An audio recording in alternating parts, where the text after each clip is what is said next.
Hello everyone, welcome to my YouTube channel, and today we are going to discuss about mindfulness of emotions.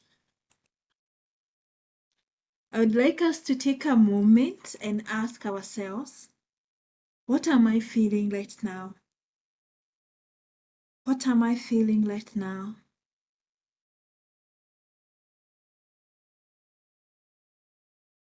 Not what you're thinking, but how you're feeling in your body.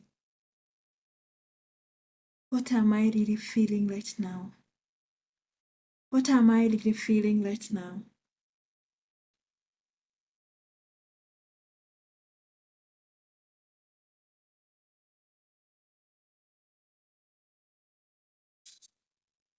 And we can take some few breaths. You can breathe in deeply and breathe out. Breathe in again and breathe out. Breathe in again and breathe out.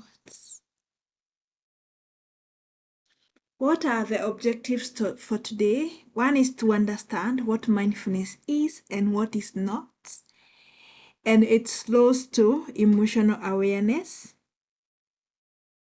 Then we are going to explore how emotions show up in our bodies. That to recognize why emotion matters in our daily lives.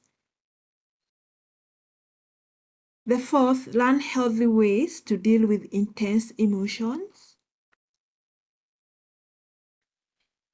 And the fifth one, to discover how awareness of emotion can change the way we think, we feel, and live. We have 4 objectives to cover, which will be quite interesting to do that. So, what is mindfulness? According to John Kabat-Zinn, mindfulness is a practice of paying attention in a particular way. That is paying attention on purpose to the present moment with curiosity and without judgment.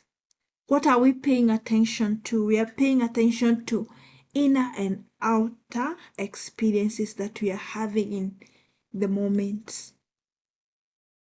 We should note that mindfulness is not about emptying our minds. It's about noticing what is already there.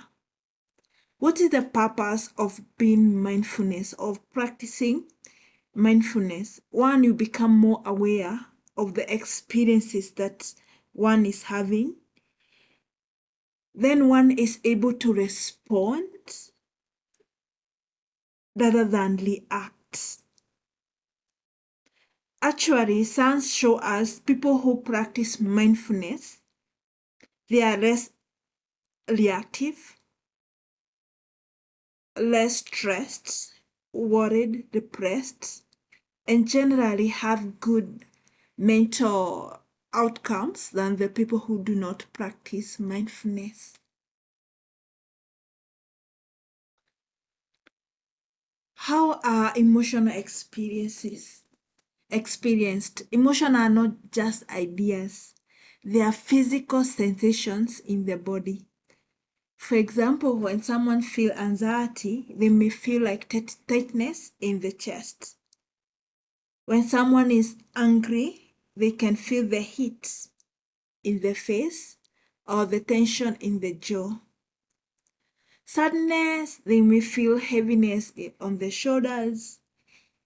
And joy may manifest as lightness or warmth in the chest. As you can see here, emotions manifest differently in our bodies. Where do you feel emotions? Emotion can be felt in various parts of our body. For example, head, you may feel pressure, headache. In the chest, we can feel tightness, warmth. This one is very common, like we feel butterflies when you have anxiety on the stomach. Our hands become sweat and trembling.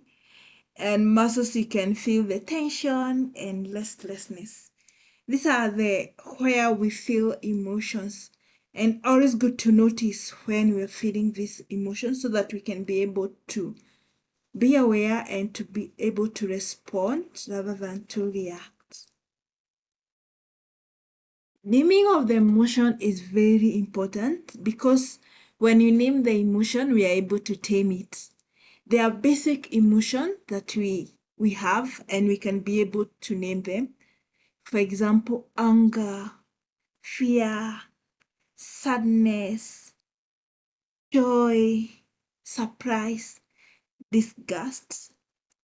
And in reality, you have thousands of combination and variation of emotion like you feel frustrated, disappointment, peaceful, excitement, nervous, and proud. And sometimes we can hold two emotions at the same time. For example, we can feel sad and joy at the same time. We can feel disgust and excitement at the same time, which is still okay. One of the things that we human beings confuse most is emotion and thoughts. And here we are going to differentiate them. There's a difference between a thought and emotion, and they are not the same. Thoughts are narratives or imagery that we create in our minds. For example, we can say, this is unfair. I might feel. These are the images, the narratives we are telling ourselves, which are grounded on the belief that we are having at the moment.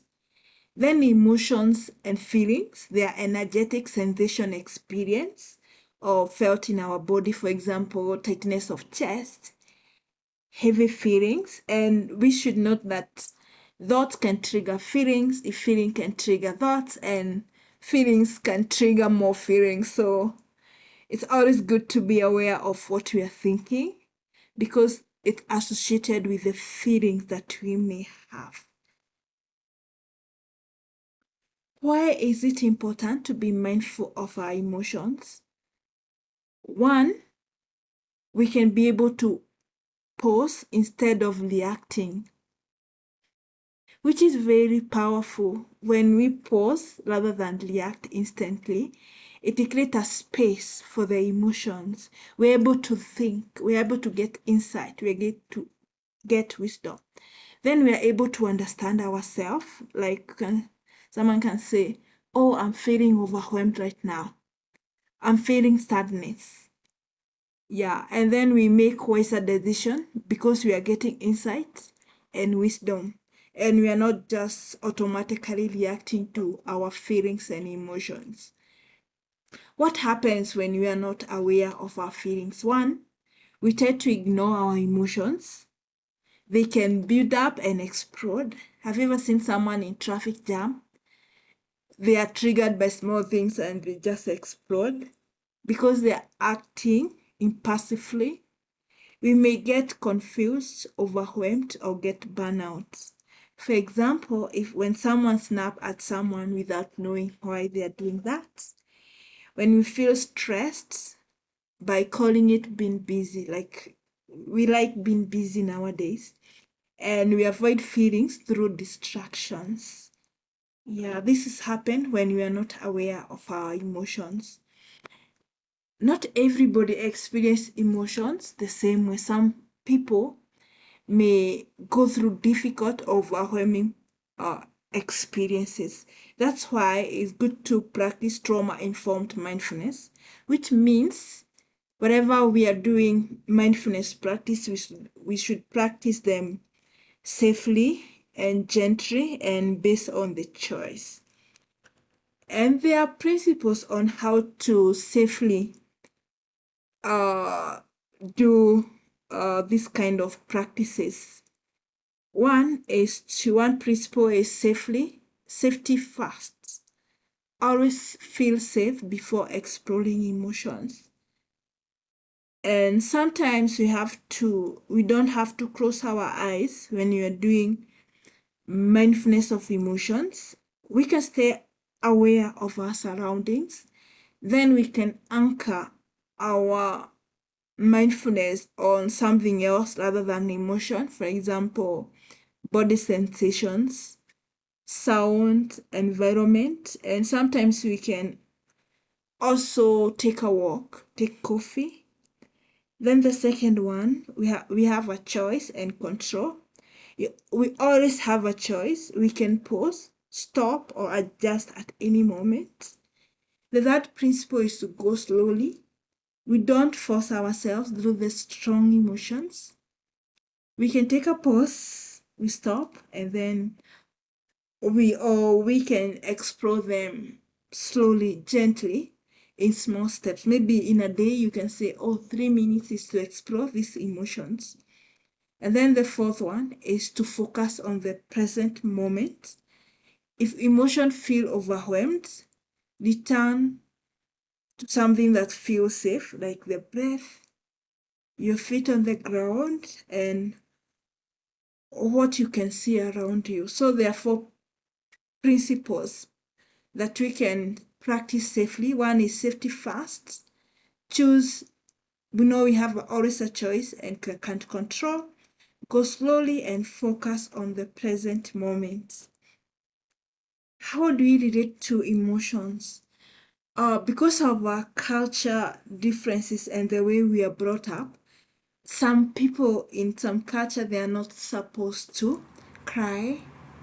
They are always told to be strong or to ignore emotions, which can lead to suppression of emotions, judging emotions like good or bad, or avoiding feeling the emotion altogether.